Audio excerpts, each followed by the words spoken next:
శ్రీమాత్రే నమః. శ్రీ లలితా సహస్రనామంలోని 743వ నామము పాపారణ్యదవానల. ఈ నామానికి అర్థం ఏంటి అంటే, పాప అంటే పాపము అనే, అరణ్య అంటే అరణ్యమునకు, దవానల దావానలము లేదు అంటే కార్చిచ్చు వంటిది అని అర్థం వస్తుంది. ఇంతాకల ముందు నామంలో మనం ఏం చెప్పుకున్నాము, భవదా వసుదా వృష్టి అనే నామం నుంచి మృత్యుదార కుటారిక అనే నామం వరకు గల నామాలు లలితా సహస్రనామాలకు గల ఫలశ్రుతి అని మనం ఇప్పటికే తెలుసుకున్నాం కదా. కాబట్టి భవదా వసుదా వృష్టి అనే నామంలోని జగన్మాత సంసారము అనే అరణ్యంలో రేగిన కార్చిచ్చు అనేది భవరోగములపై అమృత వర్షం కురిపిస్తుందని అనేది ఫలితమైతే, మనము ఈ నామంలో పాపారణ్య దవాన్ల అనే నామంలో ఆ తల్లి జీవుల యొక్క పాపము అనే అరణ్యంను దావానలాగా అంటే కార్చిచ్చులాగా దహించి వేస్తుంది. అంటే మన జీవిత కాలంలో అనేకమైన పాపకర్మములను మనం మూట కట్టుకుంటూ ఉంటాం. అవి పేరుకుని చిక్కుముళ్ళలాగా పడిపోయి కాకులు దూరని కారడవిల్లాగా, చీమలు దూరని చిట్టడులాగా మారిపోతూ ఉంటాయి.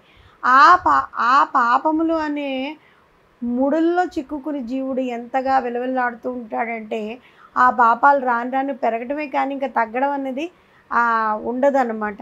అలాగా ఆ పాపాల్లో పడి ఆ మానవుడు అసక్తుడైపోతూ ఉంటాడు. ఈ దుఃఖాలను కలిగించే పాపాలే కదా. అటువంటి పాపాలు అనే అరణ్యములకు దావాగ్ని సాక్షాత్తు జగన్మాత. బ్రహ్మాండ పురాణం నందు ఏ విధంగా ఉంది అంటే, జ్ఞానం చేయగాని అజ్ఞానము చేయగాని చేసిన పాపములకు ప్రాయశ్చిత్తము దేవీ పాద స్మరణయే. భక్తి శ్రద్ధలతో కూడి స్నానమునర్చి నీటిలో ఉండి 1116 పర్యాములు పంచదశిని జపించి దేవి అమ్మవారిని ఆరాధించిన వాడు సర్వ పాపముల నుండి విముక్తుడవుతాడు అని ఉంది. ఇక్కడ ముఖ్యమైన విషయం ఏంటి అంటే, పాపములు అనేవి అనుకోకుండా చేయబడినవి అయి ఉండాలన్నమాట.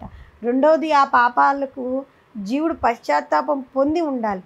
అంటే మనకి తెలియక చేసిన పాపాలకి ఆ విధమైన ప్రాయశ్చిత్తం.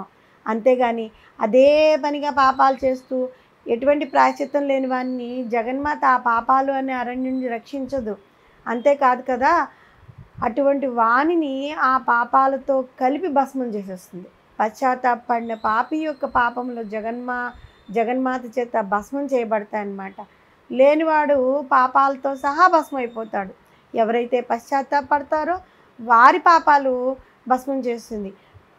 వాళ్ళు పశ్చాత్తాపడకుండా తిరిగి మళ్ళీ అదే పాపాలను చేస్తూ ఉన్నవాళ్ళు ఆ పాపాలతో సహా వాళ్ళు కూడా భస్మైపోతారు. ఇక్కడ విశేషం ఏంటంటే, ఇంతకుముందు నామంలో భవదా వసుదా వృష్టి అనే నామంలో అమ్మవారు ఆ దావాగ్ని నుండి రక్షించేది అయితే, ఈ నామంలో ఆ తల్లి దావాగ్నిగా దగ్ధం చేయనది అని అర్థం వస్తుంది.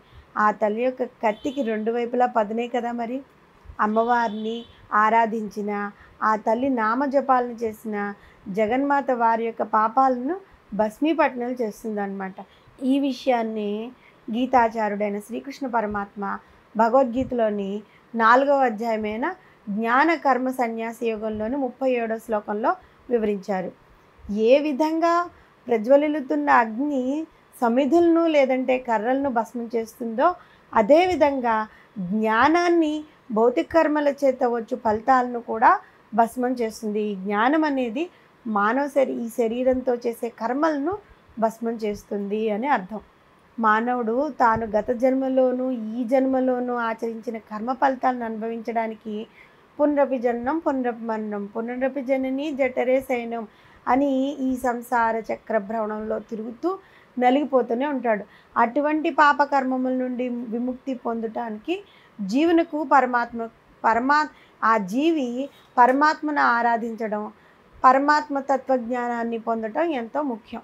పరమ పవిత్రమైన గంగా అన్న నామాన్ని సంసార వ్యాధి నాశనము పరమేశ్వరి గంగాదేవి స్వరూపురాలగుట వలన పాపారణ్య దవానల అనే నామంతో కీర్తింపబడుతుంది.